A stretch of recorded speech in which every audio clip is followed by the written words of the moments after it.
বিগত স্বৈরাচারী আওয়ামী লীগ সরকারের সাবেক মন্ত্রী হাসান মাহমুদুর রব দেহাইরে প্রতিবেশালর ভূমি অবৈধভাবে দখল সহ প্রতিবাদ কার্যালয়ের বিরুদ্ধে মিথ্যা অভিযোগ দিয়ে মামলা হামলা সহ প্রাণনাশের হুমকিদাতা আমির আলীর বিরুদ্ধে সাংবাদিক সম্মেলন করছে ভুক্তভোগী হক পরিবারে। মঙ্গলবার সকাল 11টায় রাঙ্গামাটির বেদবেদ এলাকার যে সংবাদ সম্মেলন করছে ভুক্তভোগী হল।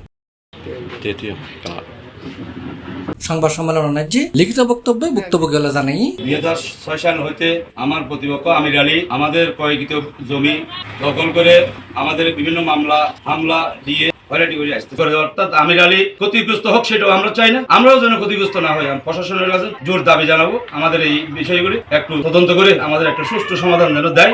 আমাদের বিরুদ্ধে যে আমির আলী অভিযোগগুলি করছে পুরোটাই আসলে সত্যি না, মিথ্যা এবং বানোয়াট ভিত্তিহীন। আমরা জন্মসূত্রে বিএনপি করি, এই জন্য হিংসাত্মকভাবে উনি আগে আওয়ামী লীগের সাথে জড়িত ছিল বিধায় এগুলি আমাদের বিএনপি পরিবার বা আমাদের পরিবারকে হেয় করার জন্য এগুলি প্রচার করতেছে। আমার বলা হচ্ছে আফসার ডাক্তারে যদি জায়গা না থাকে আমির আলী কেন তাদের জন্য এতগুলো মামলা করবে? এরা তো কোনো আমির আলীর জায়গাটা চাচ্ছে না, ওদের জায়গা ওরা চাচ্ছে। উনি কেন জোর জবরদস্তি ওনাদের জায়গাটা দখল করে রাখি দিবে? C+ চট্টগ্রাম।